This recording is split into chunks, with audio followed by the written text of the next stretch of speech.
Hola, buen día. Les doy la bienvenida y ponemos en manos de Dios la enseñanza antes de comenzar. Padre eterno, Señor, te ruego primeramente que perdones mis pecados, Señor. Así también te ruego las transgresiones de todos aquellos que están mirando en este momento este video de la enseñanza, Señor. Quita todo estorbo, Señor, de en medio de nosotros. Estamos reunidos en tu nombre y, Señor, te rogamos que tú nos ayudes a tener entendimiento de los pasajes que vamos a estudiar el día de hoy. Te rogamos, Señor, que tú dispongas nuestros oídos, nuestros corazones a recibir tu palabra, que quede sembrada para que lleve el fruto que tú esperas o para el cual has enviado tu palabra el día de hoy, Señor. Te rogamos que nos ayudes a entender, a discernir, a meditar en los pasajes que vamos a ver, para que tu palabra sea firme en nuestras vidas, Señor, y podamos tener evidencia de nuestro crecimiento espiritual a través de ella.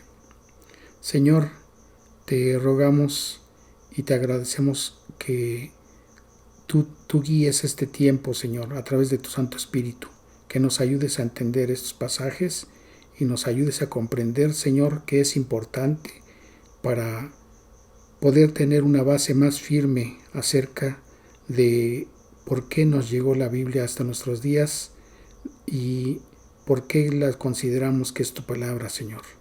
Tiene la evidencia suficiente en todos los aspectos de que esto es así. Y a través de los pasajes que estudiamos, tú nos ayudas a comprender, Señor, que tú has tenido cuidado de tu palabra y la has preservado, Señor, hasta nuestros días. Señor, te damos las gracias, te damos la gloria, te damos la honra y de todo ello, Señor, te lo rogamos y te agradecemos en el precioso nombre de Cristo Jesús, tu divino Hijo, nuestro Salvador. Amén. Bien, el día de hoy vamos a estudiar un pasaje que es un tanto difícil para muchos, sobre todo cuando la persona es recién convertida en el cristianismo. Y esto es muy importante porque tiene que ver con el sacerdocio.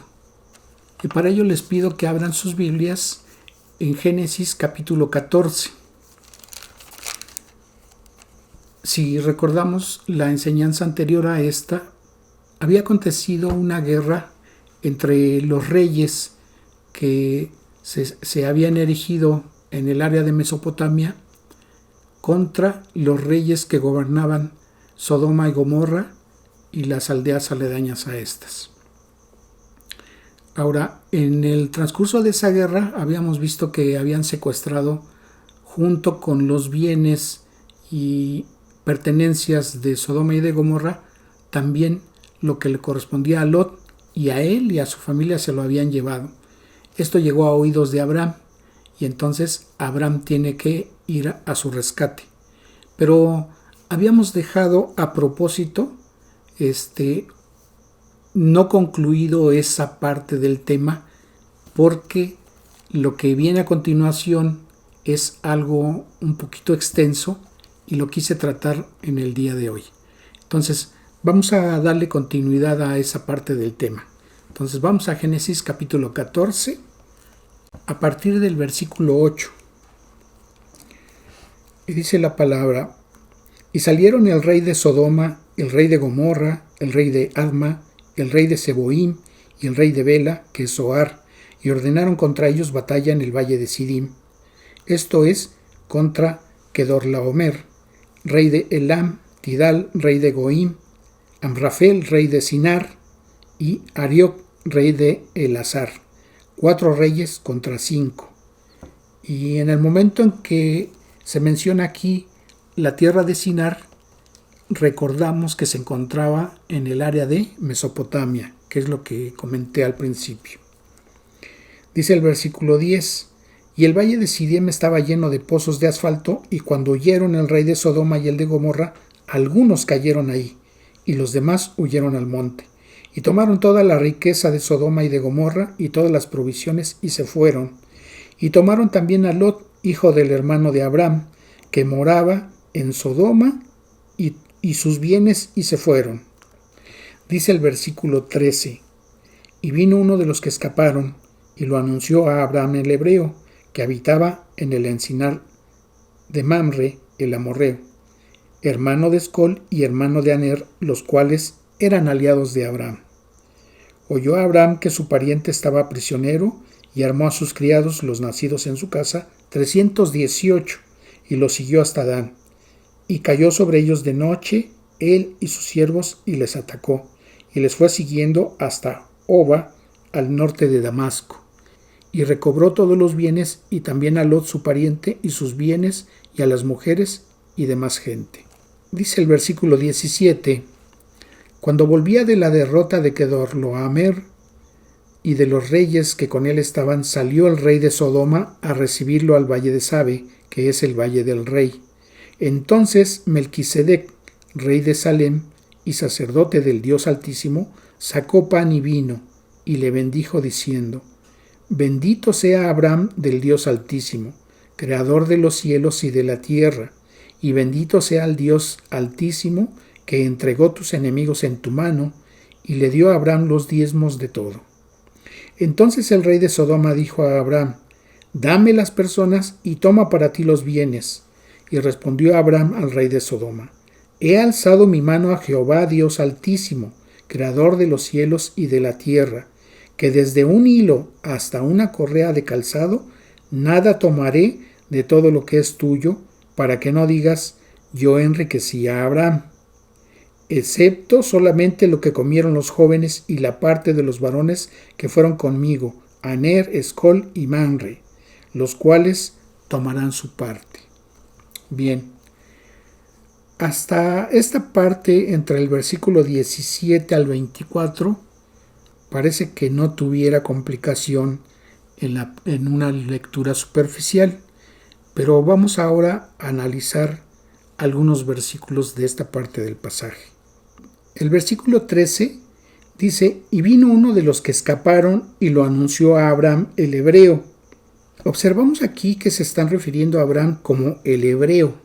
Si regresamos a Génesis 13:18, podemos observar que dice la palabra, Abraham pues removiendo su tienda vino y moró en el encinar de Mamre, que está en Hebrón, y edificó allí altar a Jehová. Entonces, la región es Hebrón, y el gentilicio para los habitantes o para quien estuviera morando en esa región, pues obviamente sería hebreo. Y en este caso se trata de Abraham. Pero también hebreo deriva del nombre de Eber, descendiente de Sem, quien diera identidad étnica específica a los hebreos. Podemos recordar también que en Génesis 10:21 dice la palabra, también le nacieron hijos a Sem, padre de todos los hijos de Eber y hermano mayor de Jafet. Abraham es identificado entonces étnicamente como el hebreo, nombre con que otros pueblos también identificaban a la familia escogida.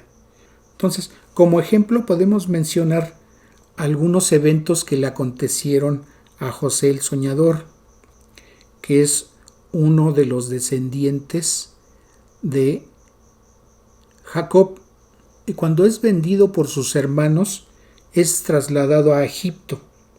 Y en el momento en que está en Egipto, el capitán de la guardia llamado Potifar, y esto lo menciona el capítulo 39 de Génesis, lo lleva a su casa. Y sucede que la mujer de él lo acosa. Y al efecto dice el versículo 14, llamó a los de casa y les habló diciendo, mirad, nos ha traído un hebreo para que hiciese burla de nosotros. Vino él a mí para dormir conmigo y yo di grandes voces. Entonces, aquí ella le está haciendo una acusación falsa, pero lo que nos motiva a ver este versículo es que José es llamado un hebreo, entonces se le está identificando como parte de una comunidad identificada así como los hebreos. También podemos observar en Génesis 40:15, a donde José expresa, porque fui hurtado de la tierra de los hebreos. Entonces, él mismo se está reconociendo que viene de una tierra la cual los demás los identifican como la tierra de los hebreos. Y sigue diciendo el versículo, y tampoco he hecho aquí por qué me pusiesen en la cárcel. En Génesis 41:12 hablan de él. Estaba allí con nosotros un joven hebreo, siervo del capitán de la guardia, y se lo contamos y él nos interpretó nuestros sueños y declaró cada uno conforme a sus sueños. Entonces, aquí podemos observar que en el momento en que tienen que recurrir a él para descifrar un sueño, a él se le identifica como un joven hebreo. Entonces, ya en ese tiempo, y también desde el tiempo de Abraham, la región y los habitantes que moraban con Abraham ya se les conocía como los hebreos. Ahora, sigamos viendo lo que nos dice el versículo 13. Entonces, vino uno de los que escaparon y lo anunció a Abraham el hebreo, que habitaba en el encinar de Mamre, el amorreo, hermano de Escol y hermano de Aner, los cuales eran aliados de Abraham. ¿Qué nos dice esta parte de este versículo? Como ya habíamos leído, Abraham tiene una victoria militar en la cual él rescata tanto los bienes que se habían llevado de Sodoma y Gomorra como a la gente que se habían llevado, y junto con él a Lot y a su familia y sus pertenencias. Entonces, en el momento en que pudiera estar observando a Abraham que hay una alianza con los que habitaban ahí y que se identificaban como los amorreos, recordamos que son descendientes de Cam, él bien pudiera haber pensado que con esa alianza se pudiera haber posesionado de la tierra que Dios le había prometido, sin necesidad de esperar a que se cumpliera esa promesa. Ahora, ¿qué es lo que Dios le dijo de esa promesa? Dice Génesis 13:14, y Jehová dijo a Abraham, después que Lot se apartó de él. ¿Se acuerdan que había tenido una diferencia por cuestiones de su ganado? Y entonces los siervos de cada uno de ellos pues entraban en conflicto. Y entonces en ese momento Abraham le propone que Lot se dirija hacia el rumbo que él prefiera, y entonces Abraham se dirigiría en sentido contrario para que no tuvieran esa confrontación. Entonces, en ese momento que Lot se aparta de Abraham, Dios le dice a Abraham, alza ahora tus ojos y mira desde el lugar donde estás hacia el norte y al sur y al oriente y al occidente, porque toda la tierra que ves la daré a ti y a tu descendencia para siempre. Entonces, esta promesa estaba para cumplirse en un futuro que obviamente a Abraham no le había llegado ese tiempo. Y dice el versículo 16, y haré tu descendencia como el polvo de la tierra, que si alguno puede contar el polvo de la tierra, también tu descendencia será contada. Y vuelve a decir el versículo 17, levántate, ve por la tierra a lo largo de ella y a su ancho, porque a ti la daré. Entonces, no estaba especificándole Dios en qué momento esa tierra iba a ser poseída por su descendencia de Abraham. Entonces, como había comentado hace un instante, él bien pudiera haber pensado que a través de la alianza que se había generado con los amorreos, pues él podría haber tenido o tomado en posesión esa tierra, pero prefirió esperar y obedecer a Dios en ese sentido. Dice el versículo 17, cuando volvía de la derrota de Kedorlaomer y de los reyes que con él estaban, salió el rey de Sodoma a recibir al valle de Sabe, que es el valle del rey. Y vamos a brincarnos al versículo 21 porque ahí continúa para no hacernos bolas con lo que dicen los versículos que siguen al 17. Entonces el rey de Sodoma dijo a Abraham: dame las personas y toma para ti los bienes.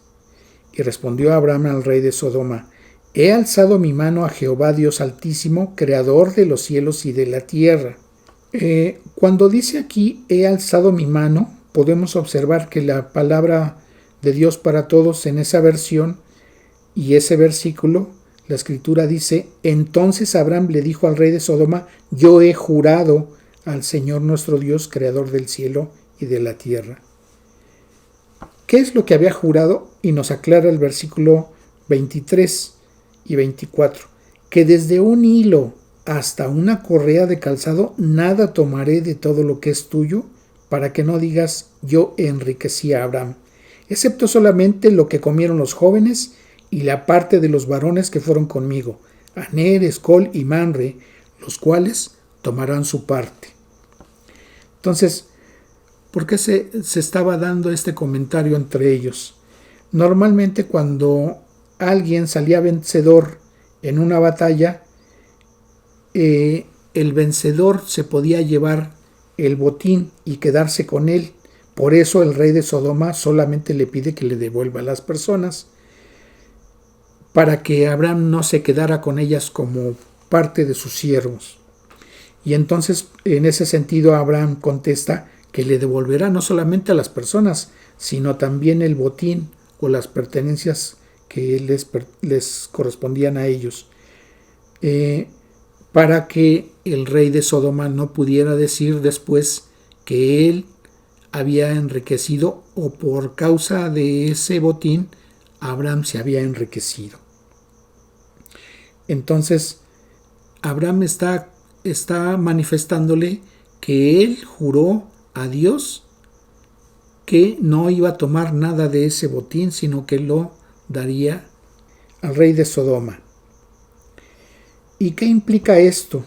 Primeramente, que Abraham no estaba dependiendo de ganancias que le pudieran comprometer al llamado que Dios le estaba haciendo, porque de alguna manera pudiera tener algún compromiso en este sentido con el rey de Sodoma, y obviamente Abraham lo estaba evitando de esa manera. Ahora, en el momento en que Abraham le dice que le ha jurado o ha alzado la mano al Dios Altísimo y creador del cielo y de la tierra, Abraham está proclamando acerca del único Dios, el único Dios verdadero, en medio del politeísmo que se tenía en la tierra de Canaán, porque era una tierra de idólatras. Y en ese sentido, Abraham muestra fidelidad a Dios. Versículo 18.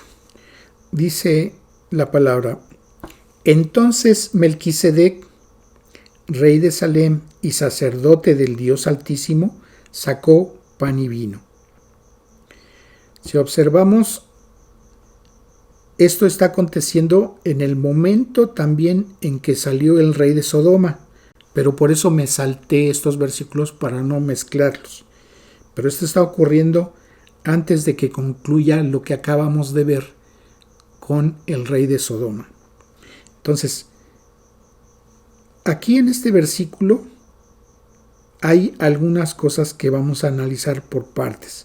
Dice: entonces Melquisedec, rey de Salem y sacerdote del Dios Altísimo, sacó pan y vino. Entonces, ¿a qué se refiere este versículo?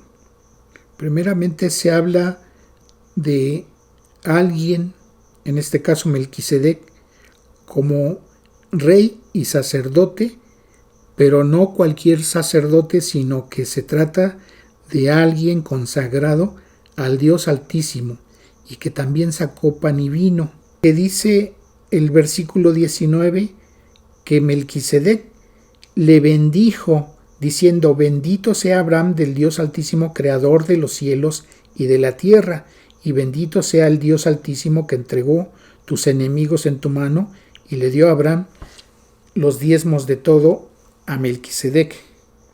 ¿Por qué Abraham le dio los diezmos a Melquisedec. Primeramente podemos observar que al parecer el encuentro entre Melquisedec y Abraham no era algo que se estaba dando por primera ocasión. ¿Por qué? Porque se observa cierta familiaridad en el sentido de que Abraham no está cuestionando quién es Melquisedec, sino que lo está reconociendo como alguien superior a él y por eso se atreve a dar ese diezmo. Pero ¿por qué le da ese diezmo y por qué lo reconoce a él como sacerdote del Dios Altísimo? Y a su vez él le ofrece pan y vino. Bueno, primeramente Melquisedec significa rey de justicia y también rey de Salem o rey de paz. Y esto lo podemos observar en Hebreos, en el capítulo 7, versículo 2, en la parte B, dice acerca de Melquisedec, cuyo nombre significa primeramente rey de justicia y también rey de Salem, esto es, rey de paz. Ahora, es extraño que en esa región hubiera un rey, pero que también estuviera fungiendo como sacerdote y del Dios Altísimo, porque recordemos que quienes moraban en esa región eran descendientes de Cam, eran cananeos, eran una población o eran habitantes en esa región que eran idólatras y obviamente no seguían los caminos de Dios. Por eso Dios le había prometido entregarle esa tierra a Abraham a través de su descendencia. Ahora, cuando aquí el versículo 18 menciona que es rey de Salem, si observamos el Salmo 76 en el versículo 1 y versículo 2, dice la palabra, Dios es conocido en Judá, o sea, en Israel, es grande su nombre. En Salem está su tabernáculo y su habitación en Sión. Entonces, cuando se habla de Salem, se está refiriendo a Tierra Santa. Entonces, no era un rey cualquiera, sino que se está refiriendo al rey de esa Tierra Santa. Dice también el Salmo 110 en los versículos 1 y 4, Jehová dijo a mi Señor, siéntate a mi diestra hasta que ponga a tus enemigos por estrado de tus pies. Juró Jehová y no se arrepentirá. Tú eres sacerdote para siempre, según el orden de Melquisedec. Y aquí lo que estamos observando es que Dios, a través de un juramento que Él hace, le está diciendo al Señor, a su Hijo, al Señor Jesucristo, tú eres sacerdote para siempre según el orden de Melquisedec. Ahora, como recordábamos, el significado de Melquisedec es rey de justicia y también rey de Salem, o sea, rey de paz, nos revela cosas que solamente le aplican al Señor Jesucristo. Podemos recordar que en Isaías capítulo 9, versículo 6, se habla de la promesa de ese niño que en ese versículo dice, porque un niño nos es nacido, hijo nos es dado, y el principado sobre su hombro, y se llamará su nombre admirable, consejero, Dios fuerte, Padre eterno, príncipe de paz. Y dice el versículo 7, lo dilatado de su imperio y la paz no tendrán límite, y sobre el trono de David y sobre su reino, disponiéndolo y confirmándolo en juicio y en justicia, desde ahora y para siempre. Entonces está hablando de un reino que va a estar a cargo de ese príncipe de paz que lo va a confirmar en justicia. Y la duración de ese reino va a ser para siempre. Y termina diciendo el versículo, el celo de Jehová de los ejércitos hará esto. Entonces también podemos recordar lo que nos dice Jeremías 23:5. He aquí que vienen días, dice Jehová, en que levantaré a David renuevo justo y reinará como rey, refiriéndose a Cristo. el cual será dichoso y hará juicio y justicia en la tierra. Y podemos ver qué es lo que nos dice Mateo 22, entre los versículos 41 y 45. Dice la palabra: y estando juntos los fariseos, Jesús les preguntó, diciendo: ¿qué pensáis del Cristo? ¿De quién es hijo? Le dijeron: de David. Él les dijo: pues cómo David en el Espíritu le llama Señor, diciendo: dijo el Señor a mi Señor: siéntate a mi derecha, hasta que ponga a tus enemigos por estrado de tus pies.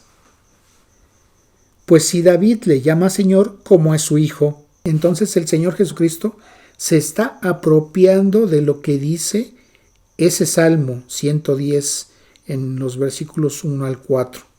Él se está identificando con ese versículo que a la vez es una profecía acerca de él, conforme a lo que nos dice Jeremías 23:5.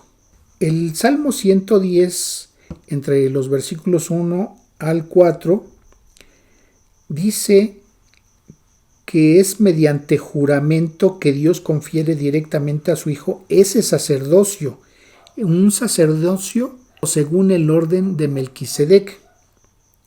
¿Y a qué se refiere esto? ¿Qué es lo que vamos a ver a continuación?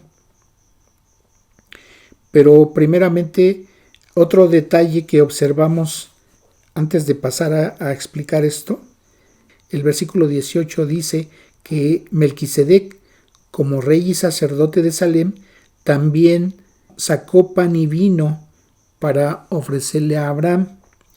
Y cuando se habla aquí de pan y vino, esto nos recuerda la cena que se toma en memoria del sacrificio del Señor Jesucristo en la cruz del Calvario. Lo podemos ver en Lucas capítulo 22, entre los versículos 15 y 20. Aquí está hablando el Señor Jesucristo a sus discípulos y les dijo: ¿cuánto he deseado comer con vosotros esta Pascua antes que padezca? Porque os digo que no la comeré más hasta que se cumpla en el reino de Dios. Y habiendo tomado la copa, dio gracias y dijo: tomad esto y repartidlo entre vosotros. Porque os digo que no beberé más del fruto de la vid hasta que el reino de Dios venga. Y tomó el pan y dio gracias y lo partió y les dio diciendo: esto es mi cuerpo que por vosotros es dado. Haced esto en memoria de mí. De igual manera, después que hubo cenado, tomó la copa diciendo: esta copa que por vosotros se derrama. Ahora, en el momento que Melquisedec bendice a Abraham, Abraham está aceptando que la victoria que tuvo en esa intervención militar para rescatar a Lot fue la intervención del mismo Dios la que le dio el triunfo a él y no su habilidad en esa alianza militar. Pero también Abraham reconoce la autoridad sacerdotal de Melquisedec. Pero también Abraham, con el diezmo que ofrece y entrega a Melquisedec, él está expresando su gratitud y su reconocimiento a Dios. Ahora, ¿qué sucede? ¿Qué sucede con ese versículo 18 en relación o a la luz del Salmo 110, versículos 1 al 4? Resulta que el autor del libro de Hebreos desarrolla el tema del sacerdocio celestial en referencia con nuestro Señor Jesucristo. Y esto lo podemos ver si analizamos un poquito el capítulo 5 de Hebreos. Y al efecto vamos a ver qué nos dice la palabra ahí a partir del versículo 1. Dice la palabra: porque todo sumo sacerdote tomado de entre los hombres es constituido a favor de los hombres en lo que a Dios se refiere, para que presente ofrendas y sacrificios por los pecados, para que se muestre paciente con los ignorantes y extraviados, puesto que él también está rodeado de debilidad. Versículo 3. Y por causa de ella debe ofrecer por los pecados tanto por sí mismo como también por el pueblo. Y nadie toma para sí esa honra, sino el que es llamado por Dios, como lo fue Aarón. Y esto lo podemos ver en Éxodo capítulo 4, versículo 14 y Éxodo capítulo 28, a partir del versículo 1.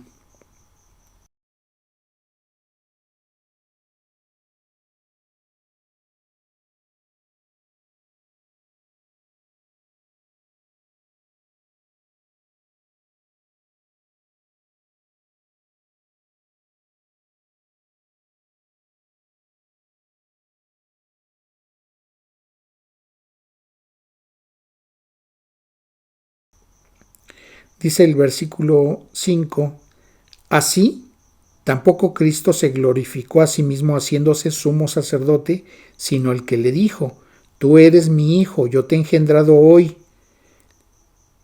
que es lo que dice Hebreos capítulo 1 entre los versículos 5 al 12. Dice el versículo 6 aquí en Hebreos 5. Como también dice en otro lugar, refiriéndose al Salmo 110, 1 al 4. Tú eres sacerdote para siempre, según el orden de Melquisedec. Y el versículo 9 dice, y habiendo sido perfeccionado, vino a ser el autor de eterna salvación para todos los que le obedecen. Y fue declarado por Dios sumo sacerdote según el orden de Melquisedec. Entonces, ese sacerdocio erigido entre hombres le correspondió a los levitas. Pero aquí esta parte de la escritura nos está diciendo que se dio, se entregó a hombres, porque como ellos también, reconociéndose pecadores, no solamente tenían que ofrecer por los pecados del pueblo, sino también por sus propios pecados. Y el sacerdocio no se ejercía por alguien que pretendiera tener vocación, sino que era una línea genealógica establecida a través de los levitas conforme a lo que Dios les había ordenado. Pero nos dice también el versículo 2 que al reconocerse los propios sacerdotes también como pecadores, ellos tendrían que ser pacientes con los ignorantes y los extraviados, porque ellos también compartían de esa debilidad. Y no solamente de esa debilidad, y a partir del versículo 5, de ese capítulo 5 de Hebreos, hace una separación o una diferencia en el momento en que dice, así tampoco Cristo se glorificó a sí mismo. O sea, que el Señor Jesucristo no se erigió sumo sacerdote por él mismo, sino que se hizo sumo sacerdote en el momento en que Dios Padre lo designa, porque dice, así tampoco Cristo se glorificó a sí mismo haciéndose sumo sacerdote, sino que el que le dijo, tú eres mi hijo, yo te he engendrado hoy, como también en otro lugar, refiriéndose al Salmo 110, tú eres sacerdote para siempre, según el orden de Melquisedec. Y habiendo sido perfeccionado, vino a ser autor de eterna salvación. ¿Y por qué aquí se habla de eterna salvación?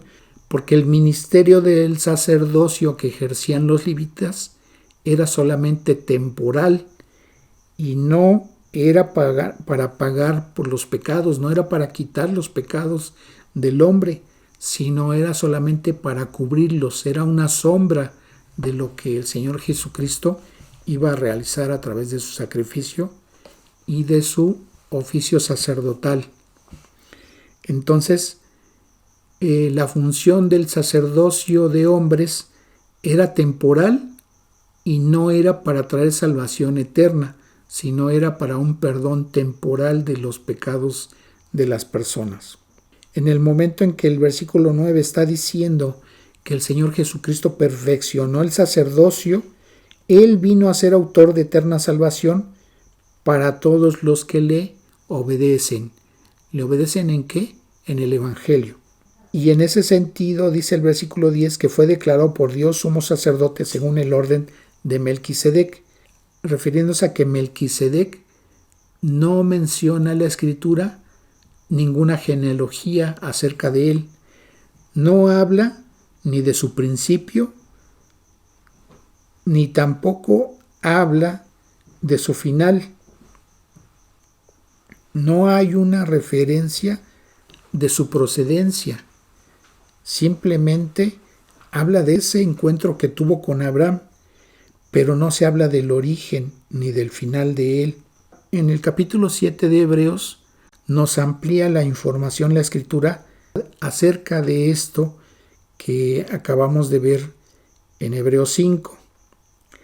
Dice el versículo 1: porque este Melquisedec, rey de Salem, sacerdote del Dios Altísimo, que salió a recibir a Abraham, que volvía de la derrota de los reyes, y le bendijo, a quien asimismo dio a Abraham los diezmos de todo, cuyo nombre significa primeramente Rey de Justicia y también Rey de Salem, esto es Rey de Paz, sin padre, sin madre, sin genealogía, que ni tiene principio de días ni fin de vida, sino hecho semejante al Hijo de Dios, permanece sacerdote para siempre.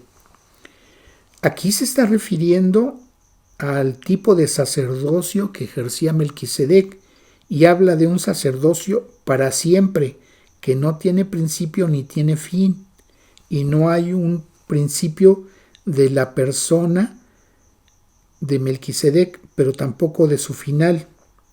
Dice el versículo 4: considerad pues cuán grande era éste, a quien aún Abraham el patriarca le dio diezmos del botín. Ahora, recordamos hace un momento que se hablaba de características de Melquisedec, y esas características a quien se refiere la Escritura es al Señor Jesucristo, como Rey de Justicia, como Rey de Paz y como Rey de Tierra Santa. Son características que le son aplicables únicamente al Señor Jesucristo. Pero en el momento en que también aquí se habla de una función sacerdotal que no tiene principio ni tiene fin, pues también le aplica al Señor Jesucristo. Y esto lleva a tener dos corrientes de pensamiento acerca de ese sacerdocio. Hay estudiosos que consideran que Melquisedec simplemente fue una persona que estaba fungiendo como sacerdote del Dios Altísimo, allí en Salem. Pero yo me atrevería a cuestionar esta parte. ¿Por qué? Fíjense, estamos en el entendido de que Abraham estaba llegando a Canaán, a la tierra en que habitaban descendientes de Cam, y que esa gente era una gente idólatra y obviamente no seguía los caminos de Dios. Primero, era obvio que ellos no iban a tener sacerdotes que sirvieran únicamente al Dios Altísimo, creador del cielo y de la tierra. Eso es primero. Segundo, hablamos de características y de títulos que solamente le corresponden al Señor Jesucristo. Tercero, hablamos o se menciona de un sacerdocio que no tiene principio y tampoco tiene fin, y eso le aplica solamente a Cristo. Siguiente punto.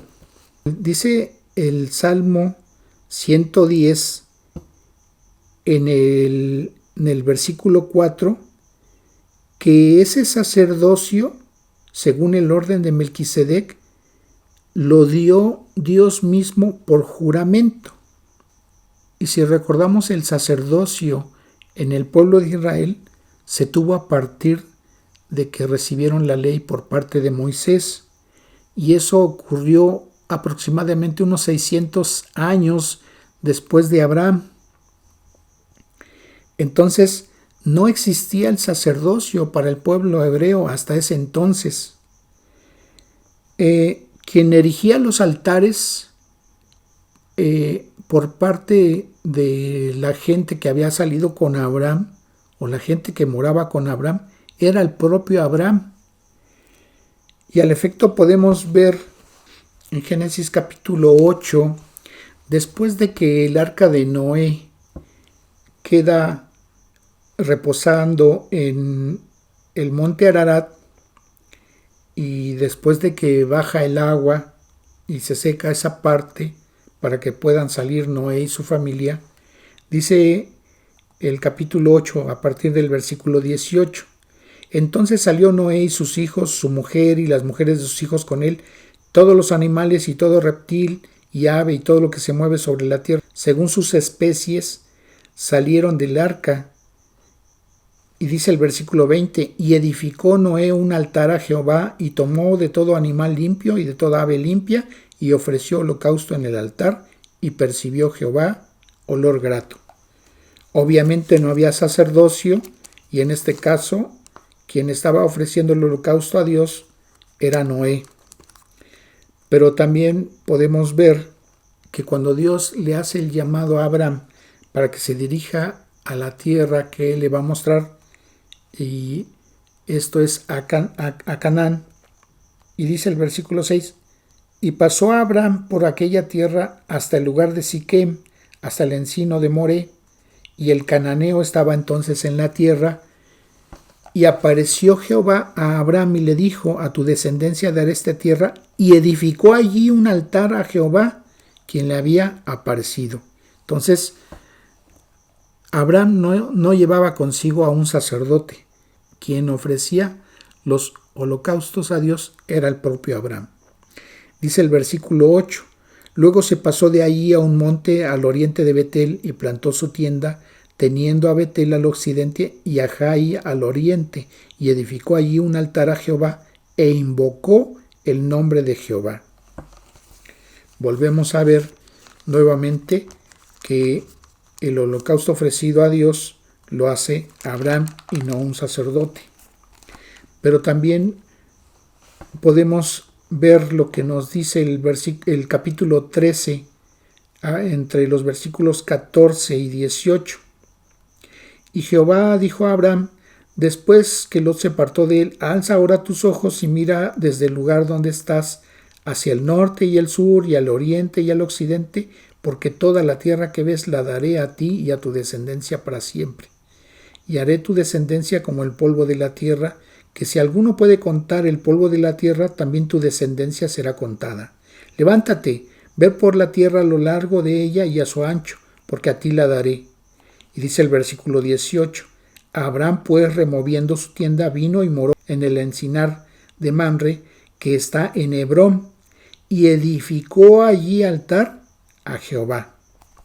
Entonces, hasta ese momento, Abraham no había tenido contacto con sacerdote alguno.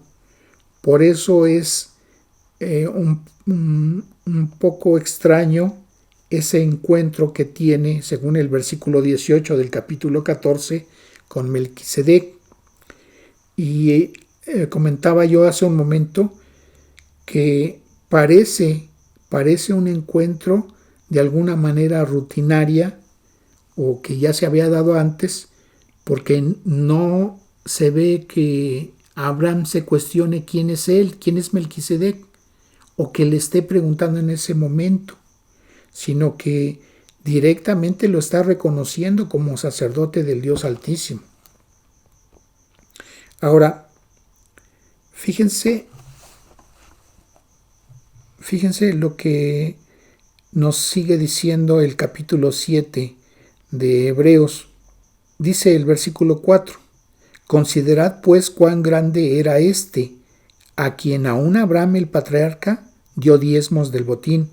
Ciertamente los que de entre los hijos de Leví reciben el sacerdocio tienen mandamiento de tomar del pueblo los diezmos según la ley, es decir, de sus hermanos, aunque éstos también hayan salido de los lomos de Abraham. Pero aquel refiriéndose a Melquisedec, cuya genealogía no es contada de entre ellos, tomó de Abraham los diezmos y bendijo al que tenía las promesas, y sin discusión alguna, el menor es bendecido por el mayor. Y aquí ciertamente reciben los diezmos hombres mortales, pero allí, en ese encuentro, uno de quien se da testimonio de que vive. Y aquí no se está refiriendo a Cristo, se está refiriendo a Melquisedec, según cómo está redactado este pasaje. Entonces, si bien mencionaba yo, algunos estudiosos consideran que simplemente se trata de una persona que ejercía el sacerdocio, debemos de pensar que primeramente para los hebreos, y en este caso obviamente Abraham, que no tenía aún descendencia, pero él contándose como iniciador de ese pueblo, no se tiene para entonces sacerdocio, menos del Dios Altísimo y menos en ese tipo de sacerdocio que solamente podría ser establecido a través de Cristo. Dios, a través de la persona de Cristo, ya había tenido encuentros con Abraham. Entonces, yo me atrevería a considerar, sin ser dogmático, ni quiero que lo tomen ustedes así como un dogma, pero hasta lo que hemos estudiado en estos pasajes me da a pensar que sí se trata del Señor Jesucristo. Y dice el versículo 9 y 10, por decirlo así, en Abraham pagó los diezmos también Leví, que recibe los diezmos, porque aún estaba en los lomos de su padre cuando Melquisedec le salió al encuentro. ¿A qué se refiere esta parte? Cuando dice que también Leví, si aún Leví no existía, y dice que también cuando Abraham entregó ese diezmo a Melquisedec, de alguna manera, Leví, esto es, los sacerdotes levíticos, estaban entregando por manos de Abraham ese diezmo a Melquisedec. Porque dice el versículo 10, aún estaba en los lomos de su padre. Es decir, que las semillas o los genes de los levitas todavía estaban en Abraham.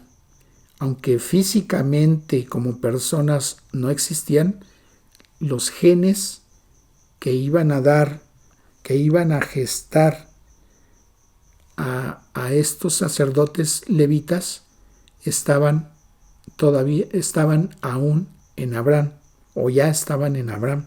Dice el mismo capítulo 7 a partir del versículo 11. Si pues la perfección fuera por el sacerdocio levítico, porque bajo él recibió el pueblo la ley, ¿qué necesidad habría aún de que se levantase otro sacerdote según el orden de Melquisedec y que no fuese llamado según el orden de Aarón? Según el orden de Aarón corresponde a los levitas. Porque cambiado el sacerdocio, necesario es que haya también cambio de ley. Y aquel de quien se dice esto es de otra tribu de la cual nadie sirvió al altar, porque manifiesto es que nuestro Señor vino de la tribu de Judá, de la cual nada habló Moisés tocante al sacerdocio. Y en ese sentido, en el que están mencionando estos versículos, que el Señor Jesucristo procede de la tribu de Judá y no de la tribu de Leví, entonces humanamente no le correspondía el sacerdocio humano al Señor Jesucristo conforme al orden de Aarón. Entonces, en ese sentido no tiene esa genealogía el Señor Jesucristo a través de la tribu de Leví, sino de Judá, y por tanto su sacerdocio es a través del juramento que Dios Padre hace, según el Salmo 110, versículos 1 y 4. Y dice el versículo 15 y 16, y esto es aún más manifiesto, si a semejanza de Melquisedec se levanta un sacerdote distinto, no constituido conforme a la ley, del mandamiento acerca de la descendencia, sino según el poder de una vida indestructible, la cual le corresponde al Señor Jesucristo. Dice el versículo 17, pues se da testimonio de él, tú eres sacerdote para siempre, según el orden de Melquisedec. Y esto no fue hecho sin juramento, dice el versículo 20. Versículo 22, por tanto Jesús es hecho fiador de un mejor pacto, y los otros sacerdotes llegaron a ser muchos, debido a que por la muerte no podían continuar. Versículo 24, mas por cuanto permanece para siempre, tiene un sacerdocio inmutable, por lo cual puede también salvar perpetuamente a los que por él se acercan a Dios, refiriéndose a Cristo, viviendo siempre para interceder por ellos. Porque tal sumo sacerdote nos convenía, santo, inocente, sin mancha, apartado de los pecadores y hecho más sublime que los cielos. Y sigue diciendo el versículo 27 y 28, que no tiene necesidad cada día como aquellos sumos sacerdotes de ofrecer primero sacrificios por sus propios pecados y luego por los del pueblo, porque esto lo hizo una vez para siempre, ofreciéndose a sí mismo. Porque la ley constituye sumos sacerdotes a débiles hombres, pero la palabra del juramento, refiriéndose a Dios en el Salmo 110, posterior a la ley, al Hijo hecho perfecto para siempre. Entonces, resumiendo, en el origen del pueblo hebreo no hubo sacerdotes, sino hasta la llegada de Moisés, y se establece a través de la ley, iniciando esa genealogía de sacerdotes a través de Aarón, por medio de la tribu de Leví. Pero ese era un sacerdocio humano que solamente presentaba sacrificios para cubrir los pecados en forma temporal, y eso lo ejercían año con año. Y la debilidad que se tenía es de que ellos, también siendo pecadores, como humanos, tenían que presentar también ofrenda no solamente por el pueblo, sino también por ellos mismos, para poderse presentar delante de Dios con esa ofrenda, a esos holocaustos. Pero llega Cristo, y en el momento en que Él se ofrece como sacrificio a Dios para pagar por los pecados de la humanidad, entonces Cristo es constituido sumo sacerdote de un orden que es para siempre, de un orden sacerdotal conforme a la orden de Melquisedec. Entonces, esa figura de Melquisedec se menciona que es un sacerdocio, un sumo sacerdocio para siempre, que solamente tuvo que ejercer un solo sacrificio a través de la propia persona de Cristo para pagar por todos los pecados de la humanidad, y de una sola vez y para siempre. Ahora, ¿qué podemos concluir de este estudio? Nos queda claro ahora que en ese momento en que Abraham tiene ese encuentro con Melquisedec, se estaba estableciendo la base del pacto que se dio a través de la persona de Cristo por medio de su cuerpo y de su sangre, para que nosotros pudiéramos tener el perdón de nuestros pecados. Porque el Señor Jesucristo tuvo que sacrificarse para que en el momento en que su sangre estaba siendo derramada y Él estaba cargando el sufrimiento en su cuerpo por cada uno de nuestros pecados y de nuestras enfermedades y dolencias, entonces Él estaba cubriendo esa deuda que nosotros teníamos por haber pecado, o que nosotros tenemos por haber pecado. Pero en el momento en que nosotros estamos recurriendo a Dios para reconocer al Señor Jesucristo como nuestro único y suficiente Salvador, entonces el Señor Jesucristo, en su ministerio de sumo sacerdote, Él ya presentó ese sacrificio ante Dios. Y a través de esa prueba nosotros podemos tener el perdón de nuestros pecados. Dice el capítulo 4 de Hebreos en el versículo 16: acerquémonos pues confiadamente al trono de la gracia, para alcanzar misericordia y hallar gracia para el oportuno socorro. La gracia que Dios nos da es no recibir el castigo que merecemos. Y aquí habla de un oportuno socorro, un socorro que tenemos de Dios en una forma oportuna. ¿Y por qué oportuna? Porque Dios nos está permitiendo tener esa oportunidad aún en nuestros días, en nuestra vida, mientras estamos viviendo aquí en la tierra. Porque en el momento en que dejemos de existir en este mundo, pasaremos a la eternidad con la decisión que hayamos tomado según nuestro libre albedrío. Dice la primera carta a Timoteo en el capítulo 2 a partir del versículo 3: porque esto es bueno y agradable delante de Dios nuestro Salvador, el cual quiere que todos los hombres sean salvos y vengan al conocimiento de la verdad, porque hay un solo Dios y un solo mediador entre Dios y los hombres, Jesucristo hombre, el cual se dio a sí mismo en rescate por todos, de lo cual se dio testimonio a su debido tiempo. Entonces, el entregarse el Señor Jesucristo a sí mismo implicaba su sacrificio hasta la muerte, y muerte de cruz. Y Él tuvo que poner su vida de por medio hasta que toda su sangre fue derramada en esa cruz del Calvario.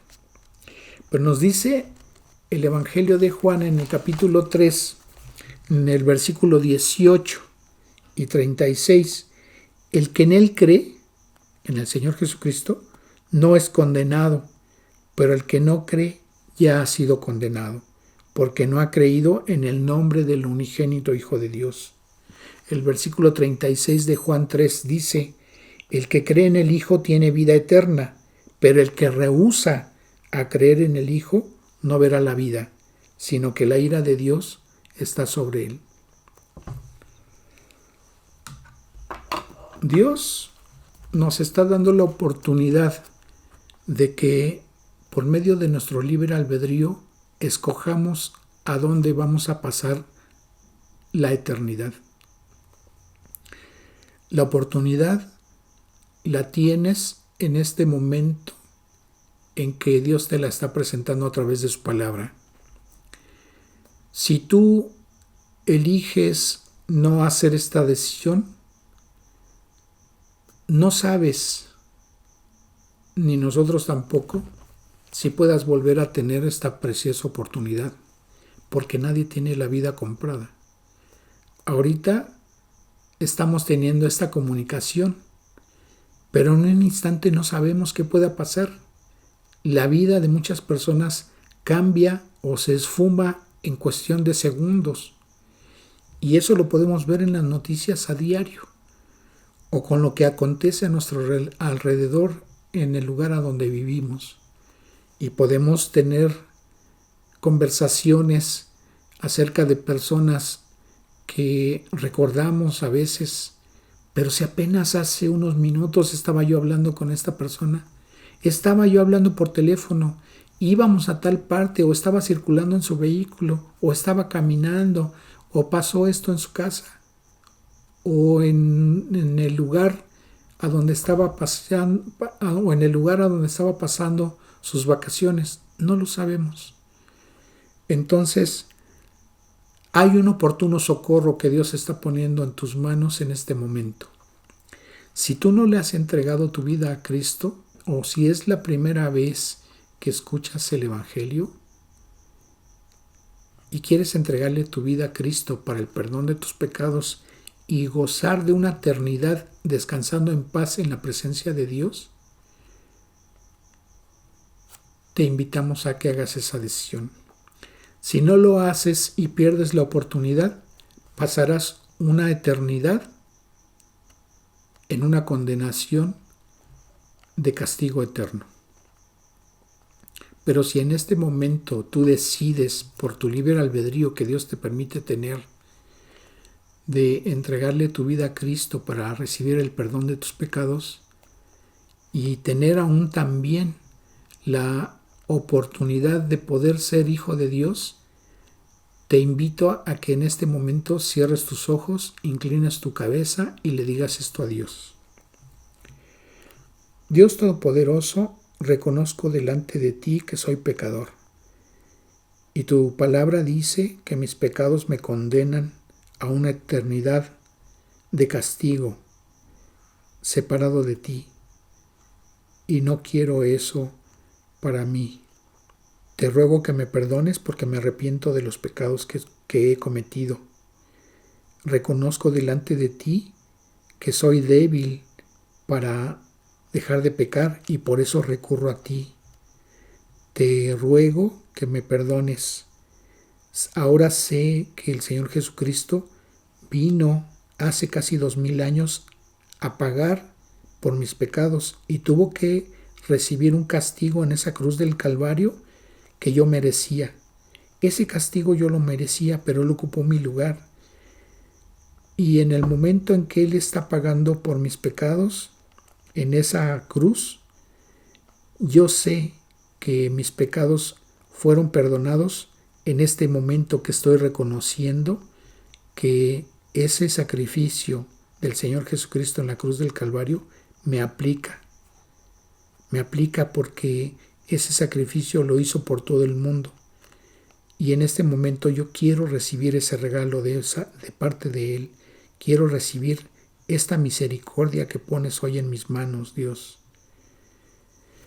Sé que en esa cruz del Calvario el Señor Jesucristo murió, pero también dice tu palabra que al tercer día resucitó y ahora está sentado a tu diestra intercediendo por mí con las pruebas de su sacrificio. Señor, yo te ruego y abro mi corazón para que more tu espíritu en mí. Te ruego, Señor, que cambies mi vida. Te ruego que me transformes en la persona que tú quieres que yo sea. Señor, ayúdame a caminar y a vivir de la manera que sea agradable para ti. Ayúdame, por favor, y te ruego que me perdones, porque quiero gozar de la vida eterna como promete tu palabra. Señor, en este momento yo reconozco al Señor Jesucristo como mi único y suficiente Salvador por ese sacrificio que Él hizo en la cruz del Calvario. Sé que ahora Él es mi sumo sacerdote y Él está intercediendo por mí delante de ti, Dios Padre. Te agradezco, Señor, lo que en este momento han hecho en mi vida, el perdón que he recibido, y te agradezco y le doy la gloria y la honra al Señor Jesucristo, porque yo no tengo ningún mérito en esta salvación que hoy recibo. Gracias, Dios por ese perdón. Gracias, Señor. Si tú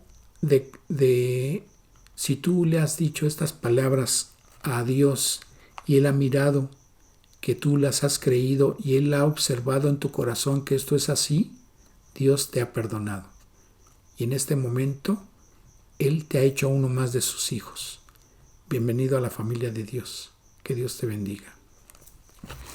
Bien, vamos a terminar este tiempo agradeciéndole a Dios por la enseñanza de la palabra. Dios, Padre del Señor, te agradecemos este tiempo y la bendición que has dado a las personas que han hecho esta decisión para recibir tu misericordia. Gracias, la gloria y la honra son tuyas, Señor, por ello. Gracias, Padre, por permitirnos tener un poquito de entendimiento de tu palabra. Señor, te agradecemos tus bendiciones. Te rogamos, Señor, por todos aquellos que tienen situaciones en sus vidas por la cual recurren a ti en oración, Señor, para que ya sea que les sanes si padecen enfermedades o les proveas en las circunstancias que están padeciendo. Señor, sé tú con ellos, bendíceles, ayúdales, guíales, Señor, prospérales en cada una de sus necesidades Abúndales en bendiciones, Señor. Te ruego por todos aquellos que han estado presentes en esta enseñanza, por todos mis hermanos, por todos los que están suscritos a estas enseñanzas y por todos los que posteriormente a este día van a observar esta enseñanza. Señor, que corra tu palabra, que si es de bendición, Señor, guíalos a que compartan también estos videos a otras personas para que también reciban esta bendición. Te agradecemos de todo ello, Padre eterno, en el precioso nombre de Cristo Jesús. Amén. Que Dios les bendiga.